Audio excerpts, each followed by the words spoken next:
తెలంగాణలో మరో పొత్తు పొడిచింది. లోక్సభ ఎన్నికల్లో బీఆర్ఎస్, బీఎస్పీ పార్టీలు కలిసి బరిలోకి దిగనున్నాయి.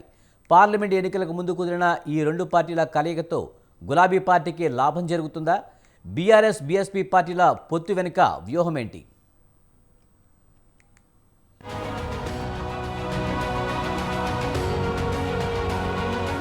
తెలంగాణ రాజకీయాల్లో కీలక పరిణామం చోటు చేసుకుంది.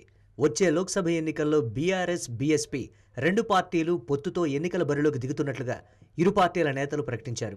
ఈ మేరకు బీఎస్పీ రాష్ట్ర అధ్యక్షుడు ఆర్ఎస్ ప్రవీణ్ కుమార్ బీఆర్ఎస్ అధినేత మాజీ ముఖ్యమంత్రి కేసీఆర్ నివాసానికి వెళ్లి చర్చలు జరిపారు. వచ్చే ఎన్నికల్లో కలిసి పోటీ చేస్తున్నట్లుగా ప్రకటించారు.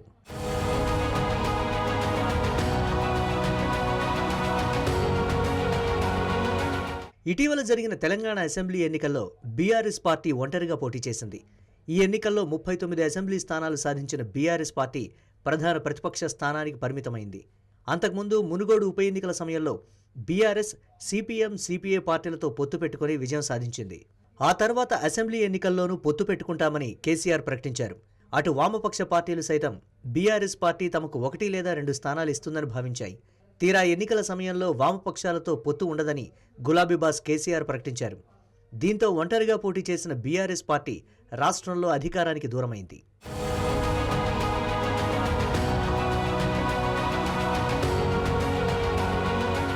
ఇక అసెంబ్లీ ఎన్నికల ముందు ఐపీఎస్ అధికారిగా ఉన్న ఆర్ఎస్ ప్రవీణ్ కుమార్ రాజీనామా చేసి బీఎస్పీ పార్టీలో చేరారు. బీఎస్పీ రాష్ట్ర అధ్యక్షుడిగా బాధ్యతలు చేపట్టి రాష్ట్ర వ్యాప్తంగా బీఎస్పీ తరపున అభ్యర్థులను నిలబెట్టారు. స్వయంగా ఆర్ఎస్ ప్రవీణ్ కుమార్ సిర్పూర్ కాగజ్ నగర్ అసెంబ్లీ నియోజకవర్గం నుండి పోటీ చేసి 3వ స్థానంలో నిలిచారు. ఆ ఎన్నికల్లో ఆర్ఎస్ ప్రవీణ్ కుమార్కు 44,646 ఓట్లు వచ్చాయి. రాష్ట్ర వ్యాప్తంగా బీఎస్పీ పార్టీకి 1.4% ఓట్లు మాత్రమే లభించాయి. దీంతో ఇప్పుడు లోక్సభ ఎన్నికల్లో బీఆర్ఎస్ పార్టీతో కలిసి ముందుకు వెళ్లాలని ఆర్ఎస్ ప్రవీణ్ కుమార్ నిర్ణయం తీసుకున్నారు.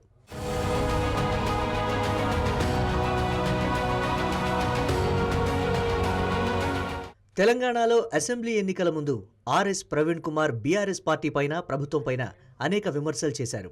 ముఖ్యంగా టీఎస్పీఎస్సీ పేపర్ లీకేజీ అంశాలపై బీఆర్ఎస్ ప్రభుత్వంపై ఘాటు విమర్శలు సంధించారు.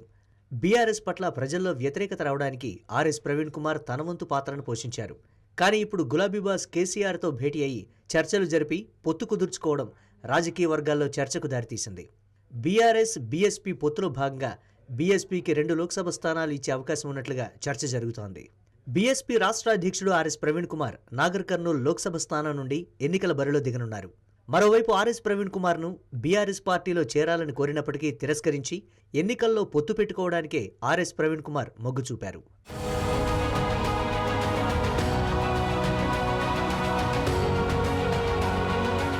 అసెంబ్లీ ఎన్నికల్లో బీఆర్ఎస్ పార్టీ రాష్ట్రంలో అధికారం కోల్పోవడానికి కారణం దళితులు, బలహీన వర్గాల దూరం కావడమేనన్న భావన ఉంది.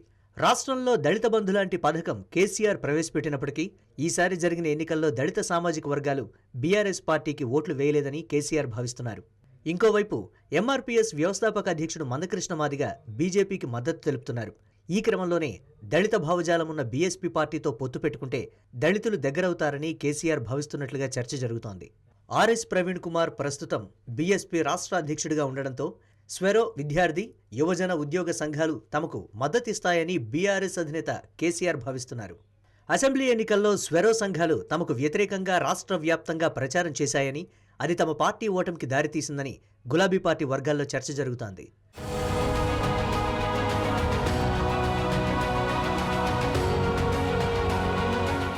అసెంబ్లీ ఎన్నికల్లో ఒంటరిగా పోటీ చేసిన బీఆర్ఎస్ పార్టీకి లోక్సభ ఎన్నికల్లో బీఎస్పీ పార్టీతో పొత్తు ఏ మేరకు వర్కౌట్ అవుతుందో చూడాలి.